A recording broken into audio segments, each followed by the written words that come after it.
চাওয়ালাদের কলরব আর এই পাড়ার যে ব্যস্ততা তা আর আজ দেখা যায় না। মানুষের মধ্যে একটাই সুর শোনা যায়, সেটা হচ্ছে আক্ষেপ। কারণ এই সিনেমা পাড়ায় যেখানে পরপর 3টে সিনেমা হলে 3টে শোতে হাউসফুল থাকতো, প্রচুর মানুষ ব্যস্ত থাকতো মানুষকে তাদের যে বিনোদনকে উপহার দেওয়ার জন্য, কিন্তু কালক্রমে বিলীন হয়েছে এই সিনেমা পাড়ার সিনেমা হলের কনসেপ্ট। বর্তমান যুগের যে চাহিদা তার সঙ্গে সামঞ্জস্য মেলাতে না পারায় এই সিনেমা হলগুলি কিন্তু বিলীন হয়ে গেছে। তাই বাঁকুড়ার এই সিনেমা রোড, যা সিনেমা পাড়া নামে খ্যাতি ছিল, তা কিন্তু হয়ে পড়েছে সিনেমা হল শূন্য। বাঁকুড়ার যে কোনো মানুষকে সিনেমা উপভোগ করতে ছুটে যেতে হয় সুদূর দুর্গাপুর বা কলকাতায়। তাই এই বছর সিনেমা রোড সার্বজনীন দুর্গোৎসব কমিটি দিল এক অভিনব উপহার বাঁকুড়াবাসীর জন্য। তাদের থিম সেখানে তারা বলেছেন, সিনেমা পাড়ায় নেই কোনো সিনেমা হল। এই যে মণ্ডপ চত্বরকে দেখলে একবারের জন্যও মানুষ বুঝতে পারবে না যে এটা সিনেমা হল না কোনো পাড়ার মণ্ডপ। আমি কথা বলে নেব এই সিনেমা রোড সার্বজনীনের উদ্যোক্তা, তিনি কি জানাচ্ছেন, কোন চিন্তাভাবনা থেকে তিনি এই পদক্ষেপ নিয়েছেন। দাদা, কোন চিন্তাভাবনা থেকে এই কনসেপ্ট আপনি তৈরি করেছেন? চিন্তাভাবনা আমাদের যেহেতু সিনেমা রোডের আমরা বাসিন্দা, তো সিনেমা হল এখন বাঁকুড়া শহরে একটাও নেই। চিন্তাভাবনা আমাদের সেখান থেকে যে আমরা এই সিনেমা হলে পূর্ণ জৌলুস দেখেছি এবং এর নীরবতাটাও না থাকার নীরবতাটাও দেখছি।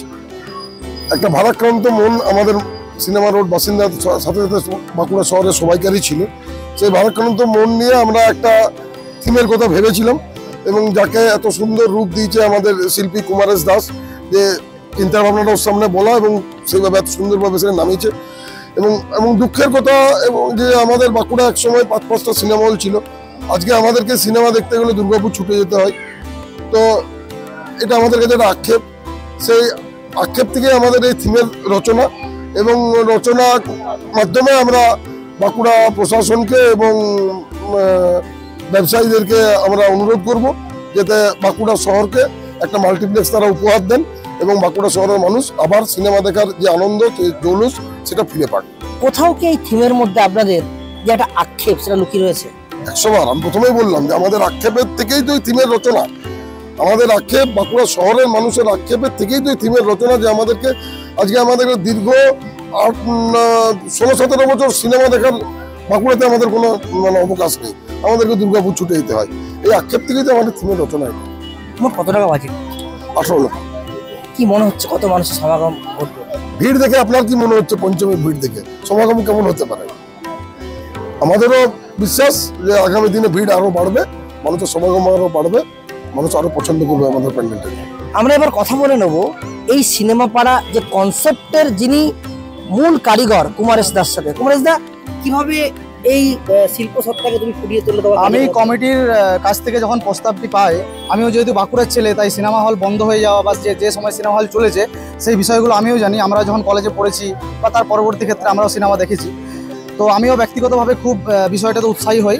এবং এখানে আমরা মূলত যেটা বিগ স্ক্রিনে সিনেমা দেখা, যেখানে টিকিট কেটে সিনেমা দেখতে হতো বড় লাইন দিয়ে, তো সেই সিনেমাকেই প্রধানত দেখাতে চেয়েছি। সেখানে যেমন পোস্টার ছাপানো থাকতো, আমরা সারা বাঁকুড়া শহর দেখলে দেখতে পাবো বিভিন্ন সিনেমা হলের পোস্টার থাকতো, কাট আউট থাকতো, সেটা আমরা প্রধানত মণ্ডপ সজ্জায় ব্যবহার করেছি। এবং আমাদের এই সিনেমা পাড়া থিমের মধ্য দিয়ে আমাদের যে দাবি যে আমাদের বাঁকুড়াতে একটা মাল্টিপ্লেক্স হোক, আবার পুরোনো দিনের স্মৃতিটা ফিরে আসুক, তো সেটার জন্য আমাদের মূল মণ্ডপে যদি আপনি প্রবেশ করেন তো সেখানে দেখতে পাবেন যে একটা মাল্টিপ্লেক্সের আকারে আমরা মূল মণ্ডপটা করেছি। দেখা যাচ্ছে সেই আগের কনসেপ্ট, ব্যালকনি, রিয়ার স্টল, যেটা খুব কম দামে পাওয়া যেত টিকিট, সেই একই প্রতিকৃতি আপনি ফুটিয়ে তুলেছেন। হ্যাঁ, এটা হচ্ছে যে দেখুন, এই বিষয়গুলো যারা পুরোনো দিনের মানুষ তারা এই জীবনটাকে উপভোগ করেছে, যে তারা টিকিট কেটে সিনেমা দেখেছে এবং তখন সিনেমা দেখাই বিনোদনের একমাত্র মাধ্যম ছিল। পরবর্তী ক্ষেত্রে সিনেমা হলগুলি যখন বন্ধ হয়ে গেল তখন এই বিনোদনের মাধ্যমটা উঠে গেল এবং মানুষের হাতে মোবাইল চলে এলো বলে এটাও একটা কারণ যে পরবর্তী ক্ষেত্রে সিনেমার হলে টিকিট কেটে সিনেমা দেখার প্রবণতাটা কমে গেল। কিন্তু ওই পুরনো স্মৃতিটাকে যে আমরা পোস্টার এবং কাট আউটের মাধ্যমে এটা দেখাতে চাইছি যে তারা যেন তাদের আগেকার যে কথাগুলো তারা সেটাকে স্মৃতিচারণ করুক আর কি, এবং তারা নস্টালজিক হোক বিষয়টা। আমরা কথা বলে নেব এই মণ্ডপে আগত দর্শনার্থীরা তারা কি বলছেন, এই থিমের অভিনব থিমের যে চমক তাদেরকে কতটা আকৃষ্ট করেছে? আমি চলে যাব দর্শকদের কাছে। এই যে সিনেমা পাড়ায় নেই কোনো সিনেমা হল, এই কনসেপ্ট কেমন? ফ্যান্টাস্টিক। একটা সময় তো বাঁকুড়াতে প্রচুর সিনেমা হল ছিল, মানুষজন দেখতো। সরি, আমি ভাবলাম এই মণ্ডপটা কেমন লাগছে। কনসেপ্টটা খুবই ভালো, বাট এটা খুবই দুঃখের যে বাঁকুড়ায় কোনো সিনেমা হল নেই এখন। কারণ আমরা ছোটবেলায় যখন বাঁকুড়ায় থেকেছি তখন আমরা সিনেমা দেখতে অভ্যস্ত ছিলাম। তাহলে এটা অবশ্যই খুব ভালো লাগতো যদি অ্যাকচুয়ালি সিনেমা হলগুলো থাকতো। But this concept is fantastic, খুব ভালো লাগছে প্যান্ডেলটা। একটা সময় তো বাঁকুড়া শহরে সিনেমা দেখেছেন, সেই সিনেমা পাড়া স্তব্ধ। আপনাদের স্মৃতিচারণের জন্য এই অভিনব থিম কেমন লাগছে? ভীষণ ভালো লাগছে, মানে সেই নস্টালজিয়া অ্যাকচুয়ালি, পুরোনো দিনের সেই সব কথা, সেই সব স্মৃতি বারবার মনে পড়ছে। এবং এটা যার মাথা থেকে এসছে, মানে hats up to him, her them. হ্যাঁ, ভীষণ ভালো। কোথাও কি মনে পড়ে যাচ্ছে সেই সব দিনের কথা? নিশ্চয়ই, আমি তো ওটাই বলছি যে এটা একটা নস্টালজিয়া আমাদের কাছে। সেই পুরোনো আমলের এই যে পাড়াটা, এই যে সিনেমা হলগুলো গম গম করতো সন্ধ্যেবেলায়, কেমন এখানে দোকানপাটগুলো অনেক বেশি লোকজন থাকতো। আজকে সেটা সত্যিই নেই, এটা দুঃখের। কিন্তু এনারা যে এগুলো মনে করে এই থিমটাকে নিয়েছেন, ভীষণ ভালো লাগছে।